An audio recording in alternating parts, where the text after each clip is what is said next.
Hey, good afternoon, everyone. It is Thursday, February 6th, 2025, and it's 1:36 p.m. here in Chicago. So before I talk about the ice this morning in Chicago, let me first say congratulations again to Champside.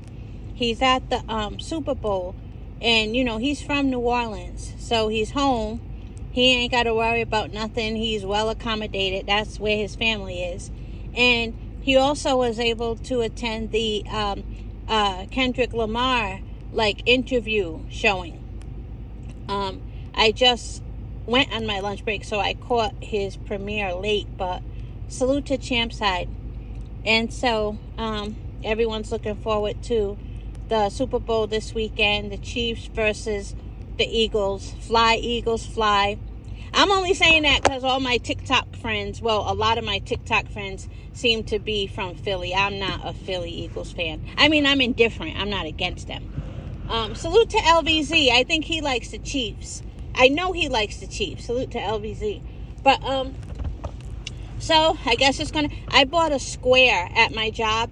One square gets you, if you win the square, you guys know how those football squares work, right? If one of the scores, for any quarter, hits your square, you win $400. That's a lot of money. I hope I hit, and I got a pretty decent square. I think I got, don't quote me, but I think I got 1-0 or something. I got a decent square. It's not bad. I'll put the correction in the comments if that's not 1-0. And I wanted to buy more than one square because they're $20 a square. But I ended up only buying one. And then when I was going to go buy more, the squares were all filled up.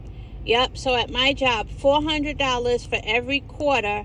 And then the big prize is $800. 4, 8, 12, 16, 2400. 12. Wait, I think so. Anyway, I'll update it in my comments. But here's what I want to talk about. So Chicago, they had warned us from yesterday that the roads would be icy. Everything would be really icy. My street was covered in a nice glaze of ice, the whole street. So I came out. I was real careful. I get to my car. The tires are covered in ice. All the windows covered in ice. I was concerned about both, but the windows you could take care of from the inside, but I had to go back upstairs and get some hot water. It worked, of course, on my tires. But when I came back down with my hot water, there was a lady.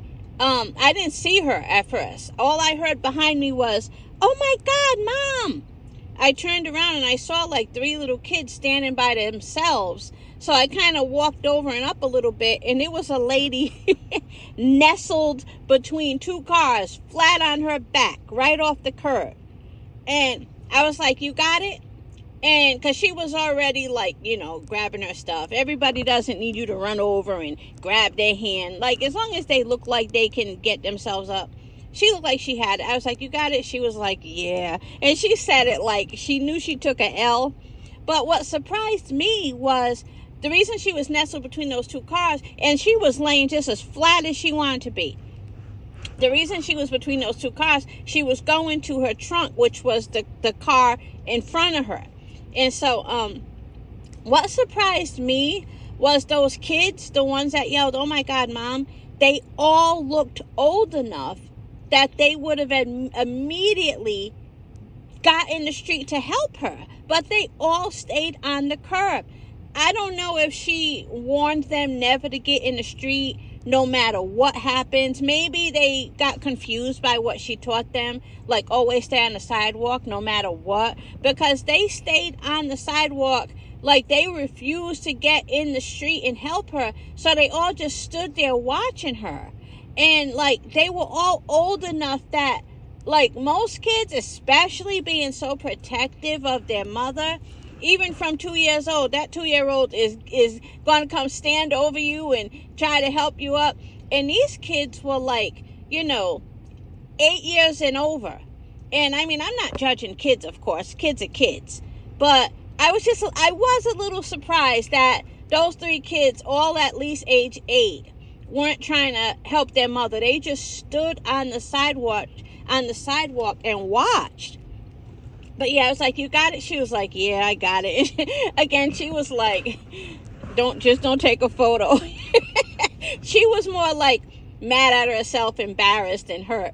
But yeah, I thought that was funny. But yeah, I thought it was weird with the kids staying on the sidewalk. But again, it could be because she taught them never get off the sidewalk or something like that.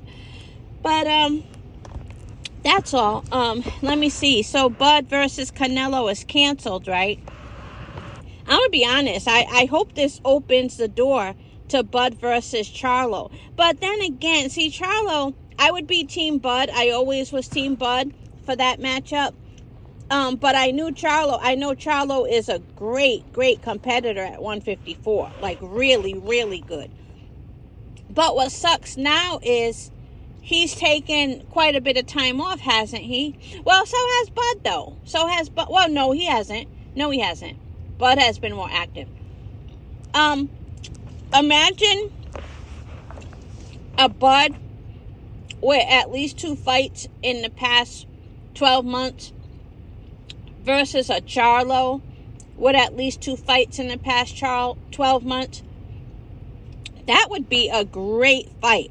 Because I am under no circumstances going to underestimate Jermell Charlo at 154. 168 was a different story. I would still root for Bud, but I know it wouldn't be easy for Bud. It wouldn't. But I hope that fight happens. But go ahead and do it. We know how Jermell did you when you wanted to fight him. All of that, I'm busy and be quiet, and all that. You ain't even on my radar for real, or whatever he was saying. He was too good to fight you, but you're the big man now, but I would love for you to give Jermell an opportunity. But anyway, I don't know. That's just a much better fight than Canelo. Canelo?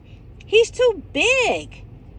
I never liked that fight. I mean, I was going to go, but I'd much rather Bud versus Jermell Charlo. And yeah, Bud versus, Canelo is a lot more money, but as far as a fight, a matchup, you'd be crazy to think that Bud versus Canelo is better than Bud versus Jermell Charlo. You done lost your mind.